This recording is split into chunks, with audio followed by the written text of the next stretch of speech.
हाँ, तो स्टूडेंट्स कल हम लोग बात कर रहे थे एथिक्स पर, राइट।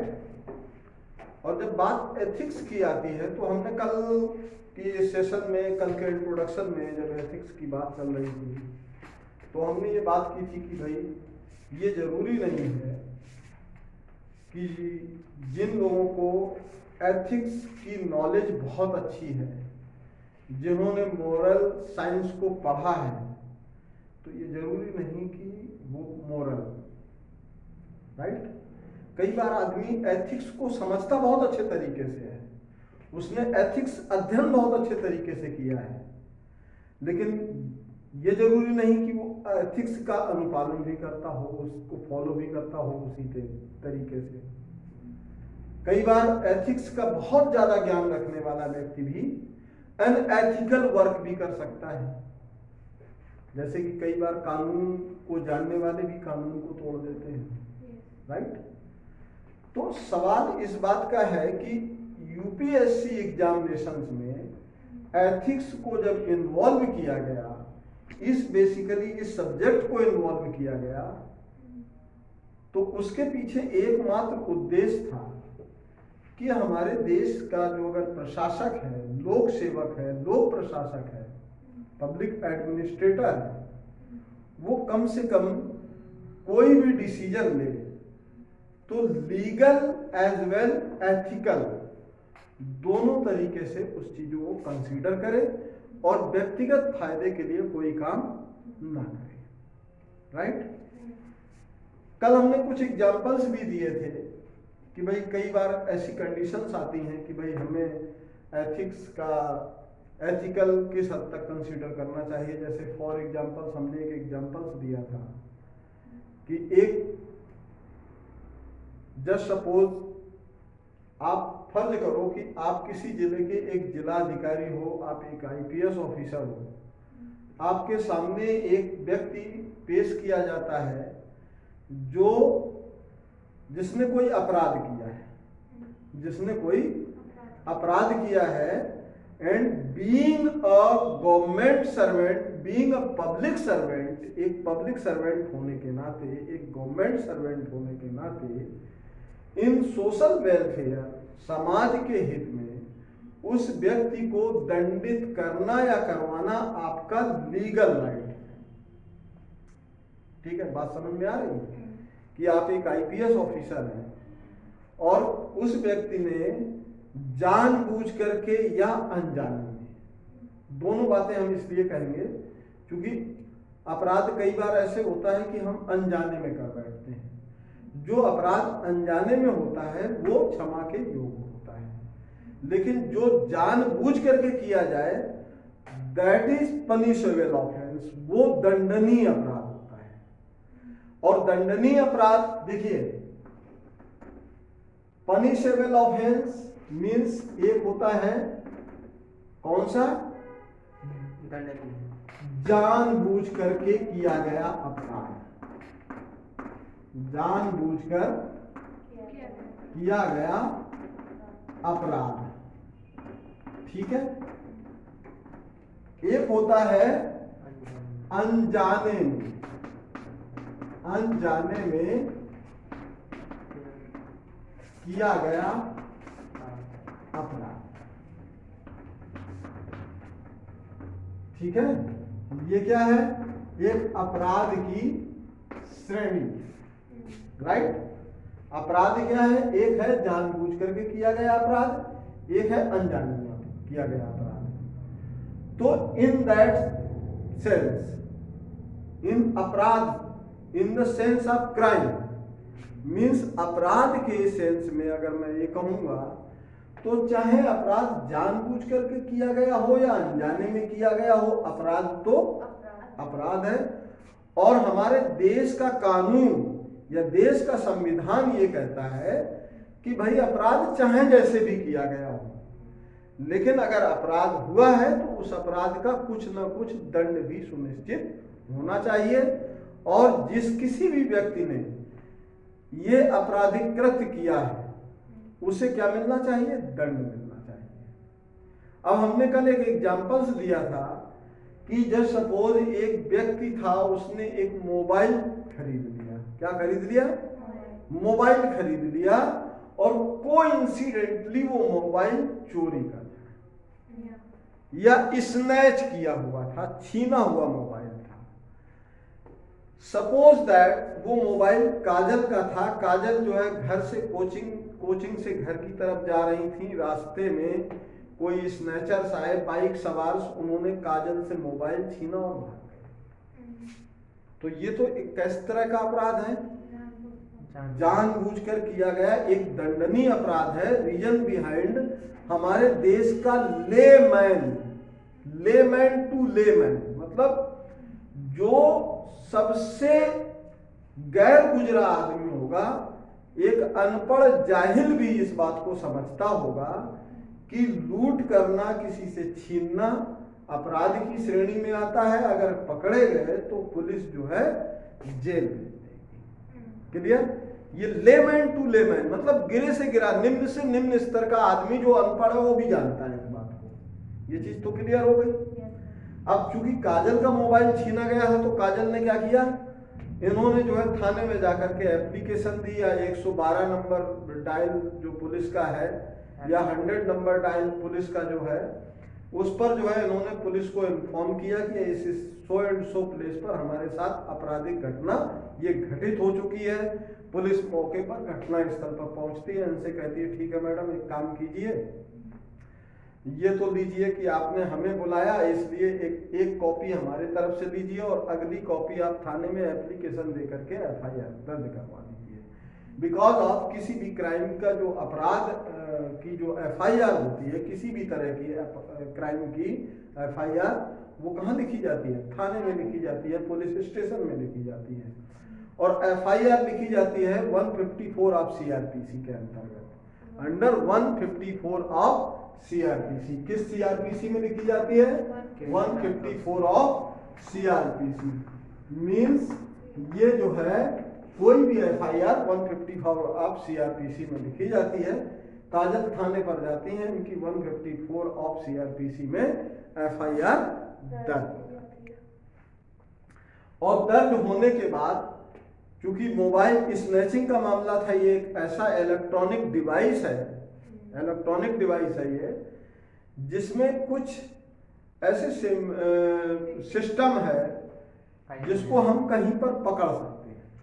और पकड़ किससे सकते हैं? जब बात मोबाइल की आती है तो मोबाइल में एक कोड दिया रहता है जिसको हम कहते हैं EIMI कोड या EIMI नंबर, राइट।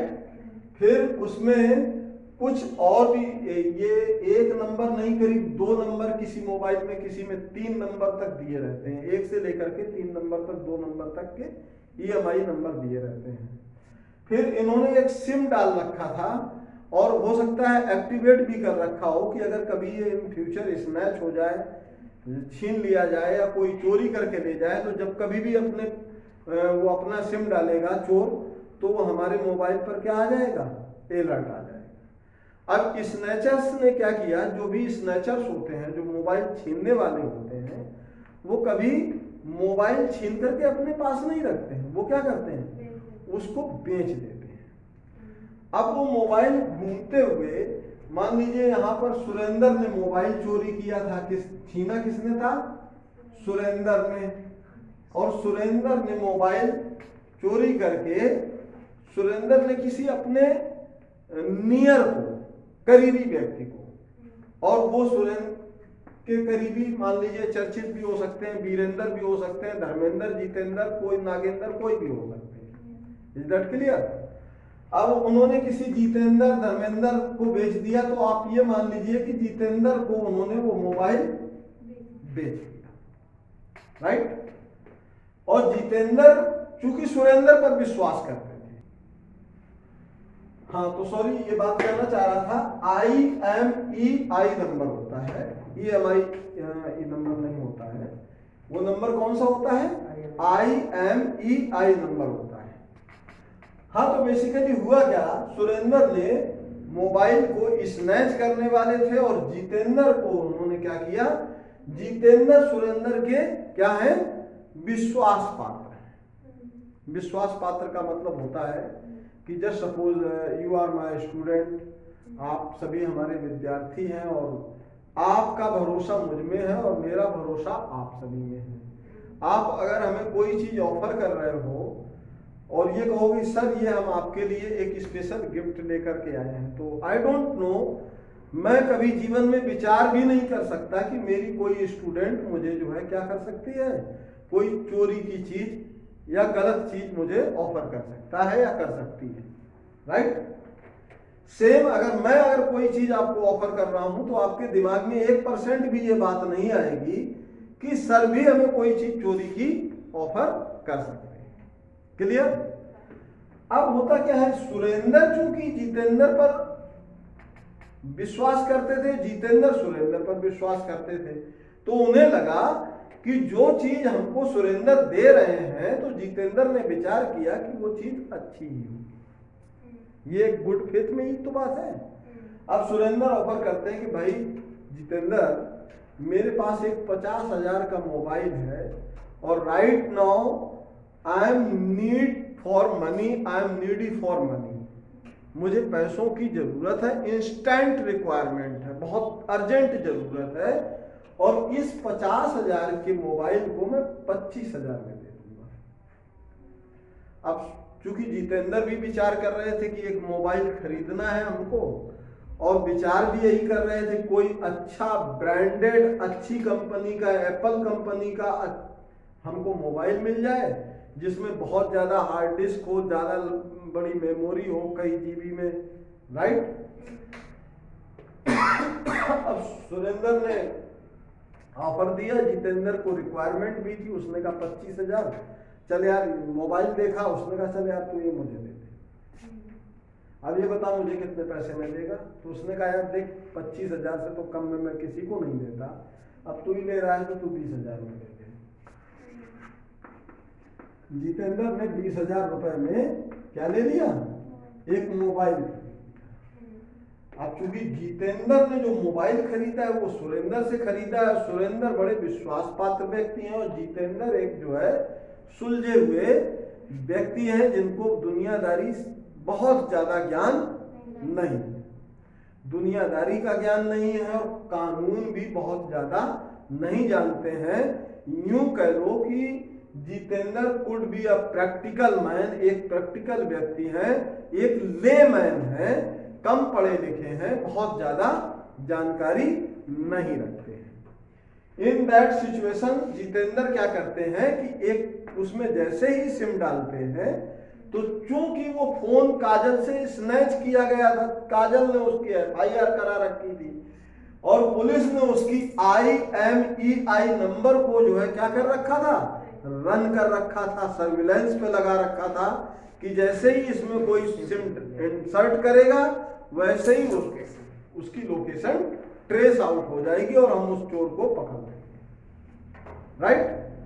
अब भैया चोर तो था कौन, स्नैचर कौन था, सुरेंद्र था, सुरेंद्र ने छीना था, लेकिन पकड़ा कहां जा रहा है, जितेंद्र पकड़ा जा रहा है। जैसे ही उन्होंने सिम को इंसर्ट किया और उसके कुछ ही क्षणों बाद पुलिस आती है और पुलिस आकर के जितेंद्र को अरेस्ट कर लेती है।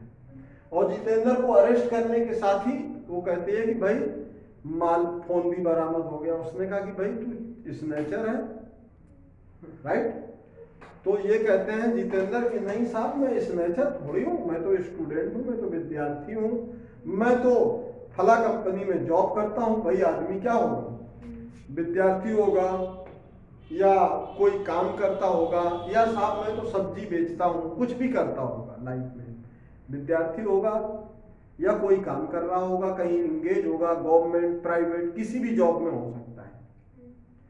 साहब मैं चोर नहीं हूँ। तो उसने कहा फिर ये मोबाइल तेरे पास कैसे है, इस मोबाइल की FIR है। तो उसने कहा साहब हो सकता है, बट ये मोबाइल मैंने खरीदा है, मैं चोर नहीं, राइट। कहानी को बहुत अच्छे तरीके से समझिएगा। अब चूंकि हमारा लॉ ये कहता है, कानून ये कहता है कि चोरी का सामान खरीदना और चोरी का सामान बेचना और चोरी करना या लूटना, जो चूंकि स्नैच हुआ था तो वो एक तरह की लूट है, ये सब की सब अपराध है। एथिक्स ये कहते हैं कि जितेंद्र ने क्या जानबूझ करके चोरी का माल खरीदा है। एथिक्स ये कहते हैं, एथिक्स क्या कहते हैं, क्या जितेंद्र चोरी का माल ही खरीदने के प्रैक्टिशनर हैं। लगातार ऐसा तो नहीं है जितेंद्र हर समय अच्छा भाई कौन सा माल चोरी किया है लाओ हमको दे दो, क्या चोरी किया है। तो जितेंद्र चोरी का माल खरीदने का काम नहीं करते हैं, इनकी एक नीड थी मोबाइल की, और चूंकि ये जितेंद्र पर भरोसा करते थे, सुरेंद्र पर भरोसा करते थे, दैट्स व्हाई इन्होंने अनजाने में एक चोरी का सामान खरीद लिया। तो कानून तो यही कहता है कि भाई चाहे चोरी का सामान खरीदा गया हो या बेचा गया हो, दोनों ही स्थिति में अपराध है। अब ये वाली बात एक आईपीएस ऑफिसर्स के सामने आती है। पुलिस ने तो अपना काम कर दिया नीचे तबके पर, सिपाही से लेकर के और थानेदार तक, कि भाई इन्होंने पकड़ लिया। अब अभियुक्त स्वयं या उसके अभियुक्त के परिजन जाकर के आईपीएस ऑफिसर्स, जो बड़े ऑफिसर्स हैं, उनसे मिलते हैं और कहते हैं कि साहब मेरा बेटा तो सो एंड सो कंपनी में जॉब करता है या सो एंड सो कॉलेज में स्टूडेंट है, और वो उसका कोई आपराधिक इतिहास नहीं है, उसने एक लालच में बच्चा है गलती कर दी। तो पुलिस का काम सिर्फ सजा दिलवाना ही नहीं है, एक नए अपराधी को रोकना भी है, राइट। तो उसको डांट करके धमका करके उसके उस अपराध को एथिक्स ये कहते हैं, एथिक्स ये कहते हैं कि उसे सजा नहीं मिलनी चाहिए, क्योंकि हमारा लॉ भी यही कहता है। एथिक्स पर जब जाओगे तो लॉ भी कहीं ना कहीं यही बात कहता है कि भले ही 100 अपराधी छूट जाए लेकिन किसी एक भी निर्दोष को सजा नहीं होनी चाहिए। अब कोइंसिडेंटली आईपीएस ऑफिसर ने माफ कर दिया, देन वेल एंड गुड। और अगर आईपीएस ऑफिसर ने नहीं भी माफ किया और वो एथिकल्स को एक साइड रख करके अनएथिकल तरीके से सिर्फ लॉ का पालन करते हुए उसने उसका क्या कर दिया, एक चालान बना दिया या एक वारंट उसका साइन कर दिया कि भाई इसको कोर्ट में पेश कर दिया जाए, बाकी अदालत जाने, कोर्ट मतलब जिसको हम कहते हैं कोर्ट जाने। अब कोर्ट में जब वो व्यक्ति पहुंच जाता है और वो जज के सामने पेश किया जाता है, तो जज से पूछा जाता है भाई जितेंद्र क्या मामला था। जज ने पूछा जितेंद्र से कि भाई जितेंद्र क्या मामला था। जितेंद्र ने कहा साहब मैं तो विद्यार्थी हूँ या सो एंड सो कंपनी में मैं जॉब करता हूँ, मुझे एक मोबाइल की रिक्वायरमेंट थी। सुरेंद्र चूंकि मेरे मित्र हैं, बचपन के मित्र हैं, इन पर मैं बड़ा भरोसा करता था, इन पर भरोसा करके मैंने एक मोबाइल खरीदने का अपराध कर दिया, वो मोबाइल चोरी का था और मैं इसके लिए माफी चाहता हूँ, भविष्य में ऐसी कोई गलती नहीं करूँगा, अगर करूँगा तो उसको बहुत अच्छे तरीके से समझ बूझ करके करूँगा, मतलब अनजाने में ऐसी कोई भूल नहीं करूँगा।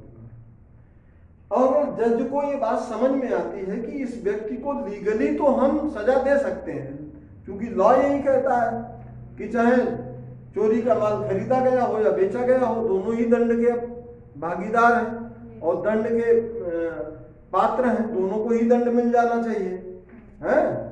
लेकिन एथिक्स ये कहते हैं कि भाई समाज में एक नया अपराधी और ना जन्म लेने पाए, ये भी हमारे पुलिस की, समाज की और कानून की, तीनों की साझा जिम्मेदारी है। ऐसा नहीं कानून की ही नहीं, समाज की भी साझा जिम्मेदारी है। समाज, कानून और पुलिस तीनों की ये साझा जिम्मेदारी है। जज ने कहा ठीक है इसको तो हम बरी कर देते हैं, क्योंकि इसने अपराध किया है, अनजाने में किया है, ठीक है।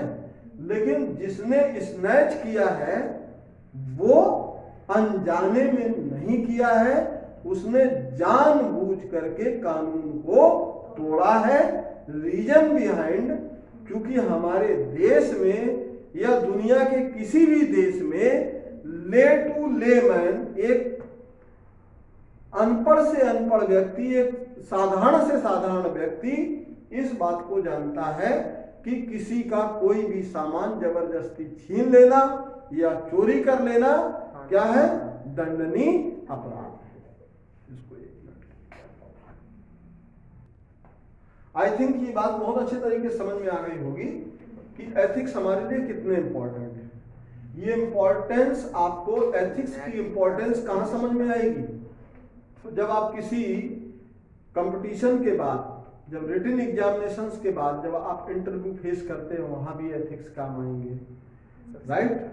और आपके रिटन एग्जामिनेशंस में खासतौर से यूपीएससी जीएस के फोर्थ पेपर एथिक्स पर ही पूरा डिपेंडेंट है, तो वहां पर भी काम आएंगे। तो एथिक्स को समझना जानना बहुत जरूरी है। और एथिक्स को हमारे जो है यूपीएससी के एग्जामिनेशन में शामिल ही इसलिए किया गया था ताकि लोग जो है अनएथिकल वर्क ना करें, अपनी मतलब कर्तव्य निष्ठा के साथ साथ सत्य निष्ठा, नीति शास्त्र का भी प्रयोग करें, राइट। और अगर नीति शास्त्र ये कहती है कि अगर कई बार अपराधी का अपराध क्षमा कर देने में समाज की और कानून की, सरकार की भलाई है, तो ऐसे अपराधी का अपराध भी क्या कर देना चाहिए, वहीं पर क्षमा कर देना चाहिए। उसे अपराधी बनाने की प्रैक्टिस नहीं करनी चाहिए। Is that clear? I think this one topic is clear हो गया होगा। इसी के साथ हम आपको एक बात और भी बताना चाहते हैं कि इसका पेपर लिखने का आर्ट क्या है। 150 शब्दों का या 250 शब्दों में जब हमें कोई आंसर देना होता है तो सिर्फ इतनी सी ही कहानी से काम नहीं चलता है, हमें कुछ सटीक एग्जाम्पल्स भी देने होते हैं, कुछ केसेस को भी साथ में लेकर के चलना होता है। जस्ट सपोज हम एक केस आपको डिस्कस करते हैं। मकबूल अहमद नाम था या मोहम्मद मकबूल नाम था। ये कश्मीर के रहने वाले एक जो है नागरिक थे। नाम चाहे दिमाग से नोट कर लीजिए या 4 बार वीडियो देख लीजिएगा, अपने आप क्लियर हो जाएगा। एक मिस्टर मकबूल मोहम्मद जो कश्मीर के रहने वाले थे और इनका जो व्यापार था, मतलब इसको हम कह सकते हैं पैटर्नल जो ट्रेड था, मतलब पैतृक व्यापार, वो था कश्मीरी शॉल और कंबल बनाने का और उन्हें बेचने का। ये बिल्कुल फैक्ट केस है। इनको 1992 के जो मुंबई में एक हमला हुआ था, आतंकवादी हमला 1992 में, कब हुआ था? 1992 में, जिसमें फिल्म स्टार संजय दत्त को भी टाडा के तहत गिरफ्तार किया गया, राइट। टाडा एक एक्ट है, उसके बारे में भी हम डिस्कस करेंगे। टाडा एक्ट के बाद को हम स्पेशली उस पर एक सेशन ले लेंगे, टाडा एक्ट क्या है। तो टाडा एक्ट में इनको गिरफ्तार किया गया था, फिल्म स्टार संजय दत्त को, और उन्हीं समय में इनकी फिल्म की शूट भी चल रही थी संजय दत्त की। कौन सी? आप लोगों ने फिल्म देखी होगी खलनायक, जिसमें गाना है नायक नहीं मैं खलनायक हूं मैं, जुर्मी बड़ा दुखदायक, राइट। तो इसमें जब संजय दत्त जैसे एक बहुत बड़े स्टार को गिरफ्तार कर लिया गया, तो मोहम्मद मकबूल तो एक बहुत छोटे से व्यक्ति थे, इनको भी गिरफ्तार किया गया। लेकिन इनको गिरफ्तार मुंबई से नहीं किया गया, दिल्ली से नहीं किया गया, और जहां के ये रहने वाले थे कश्मीर के, वहां से भी गिरफ्तार नहीं किया गया। इनको गिरफ्तार किया गया था नेपाल से। उन दिनों ये नेपाल में अपने कश्मीरी शॉल्स और कंबल खुद के बनाए हुए सप्लाई करने गए थे। क्लियर? इस केस को ऐसे समझिएगा, ये रियल केस है। तो जब इनको गिरफ्तार किया गया तो इनका जो है राजस्थान में हुए आतंकी हमले में भी इनका नाम था। हरियाणा में कोई अटैक हुआ था, टेररिस्ट अटैक, उसमें भी इनका नाम था, और मुंबई के हमले में भी था, और दिल्ली के भी हमले में इनका नाम था। आई डोंट नो, मुझे नहीं समझ में आता है कि इनका नाम इतने सारे आतंकी हमलों में कैसे इंगेज कर दिया गया, राइट।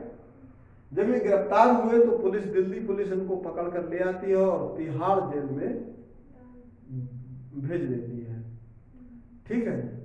और तब ये दिल्ली पुलिस में भी इन्होंने स्टेटमेंट दिया कि I am not a terrorist, मैं टेररिस्ट नहीं हूं, मैं आतंकी नहीं हूं, मैं तो एक सीधा साधा शॉल और कंबल का बुनकर हूं, अपने बनाए हुए शॉल और कंबल को जो है क्या करता हूं, भारत के विभिन्न हिस्सों में, विभिन्न राज्यों में मैं सप्लाई करता हूं, और भारत के बाहर समटाइम्स नेपाल में भी हमारे ग्राहक हैं जिनको मैं बेच कर आता हूं। लेकिन हुआ क्या,